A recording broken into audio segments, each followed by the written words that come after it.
किसी पर मैं कम और ज्यादा कृपा दया नहीं करता, सब पर बराबर करता हूं।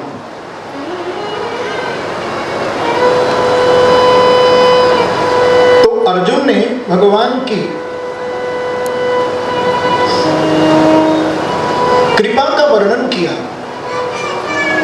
जब अंदर ये बात कुंती जी ने सुना कि एकांत भक्त्या भगवत्यदोक्षजे निवेशितात्मो परराम संस्कृता। कुंती ने जब सुना कि कृष्ण लीला का संवरण करके अपने परम धाम में पधार चुके हैं, तो एकांत में जाकर के कुंती बैठ गई और भगवान श्री कृष्ण का ध्यान करते करते करते कुंती जी ने अपने देह का परित्याग कर दिया। कितना कृष्ण से प्रेम था। जब पांडव अंदर आए, उन्होंने देखा कि हमारी मां की मृत्यु हो गई है कृष्ण वियोग से। तो पांडवों ने मां का अंतिम संस्कार किया और 15 वर्ष की अवस्था में ब्राह्मणों की आज्ञा लेकर के महाराज परीक्षित को राजगद्दी पर बिठाया। संतों की, ब्राह्मणों की आज्ञा लेकर के गद्दी पर बिठाया गया और पांडव महाप्रयाण के लिए चल दिए। जब परीक्षित महाराज गद्दी पर बैठे तो सबसे पहले परीक्षित महाराज चक्रवर्ती सम्राट थे। एक दिन समस्त देशों पर विजय प्राप्त करते हुए चक्रवर्ती सम्राट महाराज परीक्षित जब सरस्वती नदी के तट पर आए तो उन्होंने एक बड़ा विचित्र दृश्य देखा। एक गाय और एक बैल, दोनों ही पुरुष भाषा में बातचीत कर रहे थे। तो दोनों की बातचीत सुनने के लिए राजा परीक्षित एक पेड़ की आड़ में जाकर के खड़े हो गए। उस बैल का एक पांव था और गौ माता की आंखों में आंसू है, रो रही है। गौ मां, मैं कहा करता हूं कि गौ चलता फिरता देवालय है। यदि आप मंदिर में नहीं जा सके तो कोई बात नहीं। यदि मार्ग में आपको कहीं गौ माता का दर्शन हो जाए और आपने गौ माँ को यदि प्रणाम कर दिया तो आपने सभी देवों को वंदन कर दिया है, सबको प्रणाम कर दिया, क्योंकि चलता फिरता देवालय गौ माँ है। भगवान गोपाल कहते हैं कि गवाम मध्य वसाम्यहम्, मैं आपको कहीं मिलूं या ना मिलूं ये तो मुझे नहीं मालूम है, लेकिन एक बात तो पक्की है, यदि आपको गोपाल का दर्शन करना हो, श्री कृष्ण का दर्शन करना हो, क्योंकि भगवान कहते हैं गवाम मध्य वसाम्यहम्, यदि मैं कहीं रहता हूँ तो गौओं के बीच में मुझ गोपाल का दर्शन आपको जरूर हो जाएगा।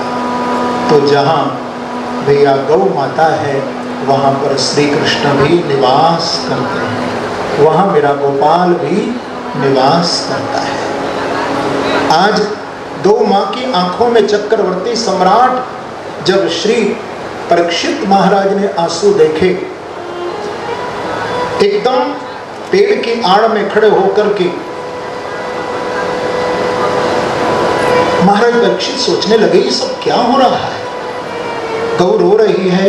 उसी समय महाराज ने देखा कि एक व्यक्ति आया, लंबा चौड़ा काला काला शरीर, उसके एक हाथ में डंडा है। आकर के उसने जोर से लात तो मारी गौ को और डंडा मारा बैल को। तत्र गो मिथुनम राजा हन्यमान मनाथवत्। अब ये दृश्य जब परीक्षित जी ने देखा तो उनको नहीं रहा गया, तुरंत निकल पड़े और उन्होंने कहा तू कौन है बता। तो उसने कहा कि महाराज अब तो मेरा समय आ गया है। तो है कौन ये तो बता। बोले महाराज आपने मुझे नहीं पहचाना, मेरा नाम है कलिकाल। बोले कली तू मेरे राज्य को छोड़ करके चला जा, तो उस कली ने कहा कि महाराज जहाँ तक सूर्य चंद्रमा का प्रकाश है वहाँ तक आपके राज्य की सीमाएं हैं, मैं जहाँ भी जाता हूँ तो आप मुझे धनुष बाण लिए दिखाई देते हो, कहाँ जाऊँ महाराज। तो परीक्षित महाराज ने मन में विचार किया कि कली के अंदर सब दोष हैं इस कलिकाल में, लेकिन एक बहुत बड़ा गुण है। कृते यद्ध्यायतो विष्णुं त्रेतायां यजतो मखैः द्वापरे परचर्यायां करो तद्धर कीर्तनम्। श्रीमद् भागवत कहती है, देखिए भगवान की प्राप्ति के 4 युगों में 4 ही रास्ते हैं, 4 ही मार्ग हैं, 4 ही साधन हैं। ये आप लोग पक्की तरह इस बात को समझ लीजिए। सतयुग में ध्यान, त्रेता में यज्ञ, द्वापर में सेवा, लेकिन इस कलिकाल में तो भैया जिसकी जिह्वा पर परमात्मा का नाम है उनको परमात्मा का दर्शन होकर के ही रहेगा जो प्रभु का नाम लेते हैं।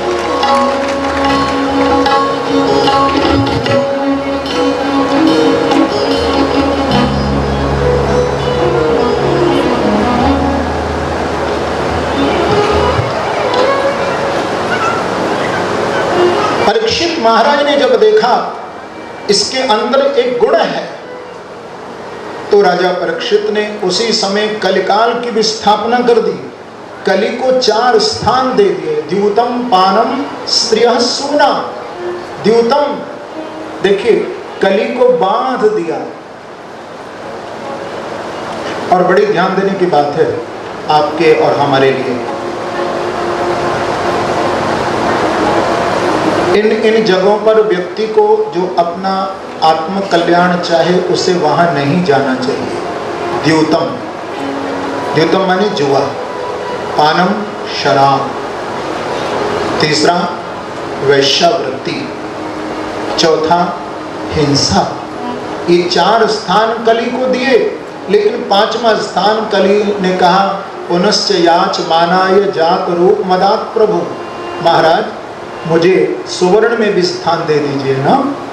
तो परीक्षित महाराज ने विचार किया कि हमारा क्या बिगड़ता है, चलो सुवर्ण में भी दे देते हैं। संस्कृत में जात रूप माने सोना, सुवर्ण, तो सुवर्ण में भी स्थान कली को प्रदान किया।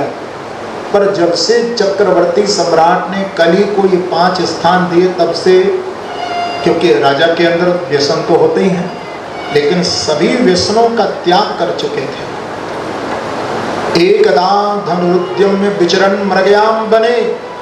एक दिन महाराज परीक्षित शिकार खेलने के लिए निकले थे, कथा कहती है, और खेलते खेलते शिकार मंत्रियों से छूट गए, वन में भटक गए, भूख लगने लगी, प्यास लगने लगी, तो सामने शमीक ऋषि का आश्रम देखा। उस आश्रम के अंदर जब गए तो संत समाधि में बैठे थे, भगवान का ध्यान कर रहे थे। लेकिन राजा परीक्षित ने मन में सोचा कि देखो इनके देश का राजा इस संत की कुटिया पर आया है, लेकिन ये संत ढोंग करके समाधि में बैठा है,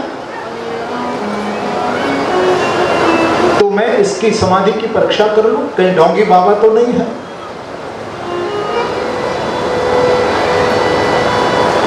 तो उसी समय निकले और धनुष की नोक से एक मरा हुआ सर पड़ा था, उसे लेकर के आए और संत समीक ऋषि के गले में डाल दिया। भैया संत की समाधि सच्ची थी, नहीं उठा। जब समीक के पुत्र शंगी ने कौशिकी नदी के तट पर अपने मित्रों से सुना कि किसी राजा ने पिता का तुम्हारे अपमान किया है, तो एकदम क्रोध में भर गए। श्रृंगी ऋषि तेजस्वी बालक था कि मेरे पिता का अपमान किया है, तो कौशिकी नदी से जल लिया और जल लेकर के आचमन किया और आचमन करके श्रापित कर दिया।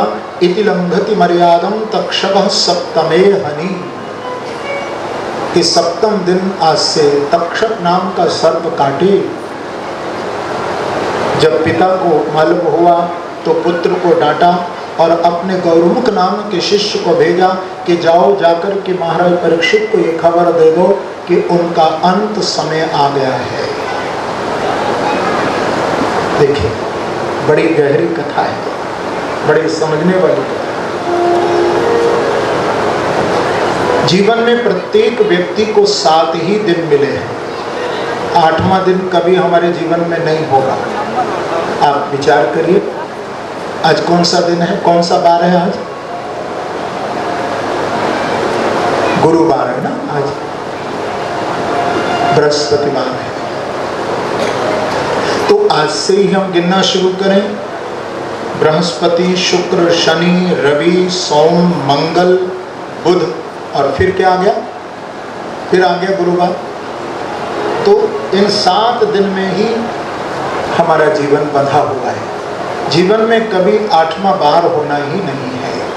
ये कथा आपकी हमारी है।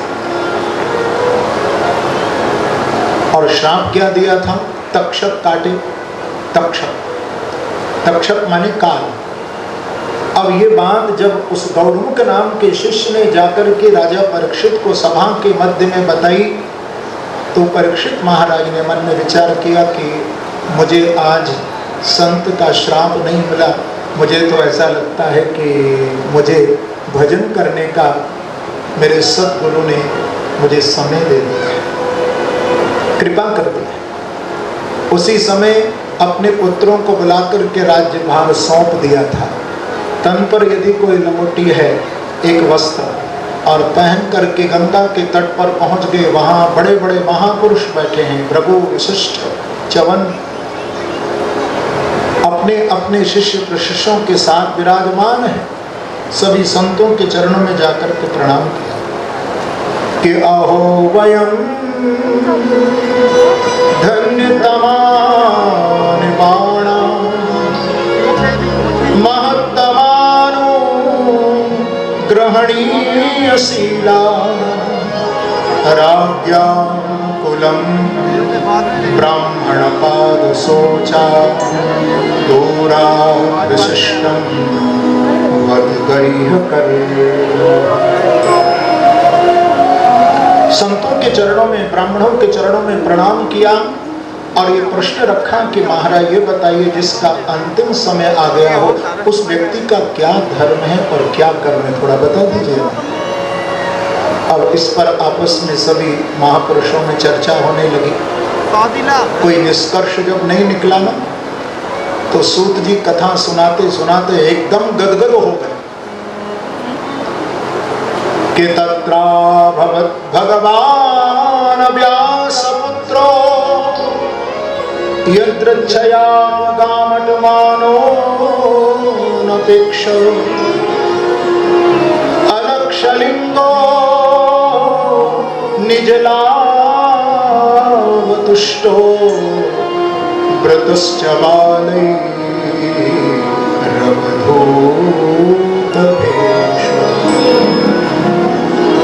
बड़े गदगद हो गए सूत जी कथा सुनाते सुनाते, क्योंकि सामने से आते हैं सूत जी को उनको अपने गुरुदेव का दर्शन हुआ। उस सभा के बीच में व्यासात्मज, व्यास के पुत्र, मानो आज स्वयं व्यास के रूप में भगवान जीवों के ऊपर कल्याण करने के लिए साक्षात उस गंगा के तट पर सुखदेव जी के रूप में प्रकट हो गए। बोलो सुखदेव जी महाराज की जय।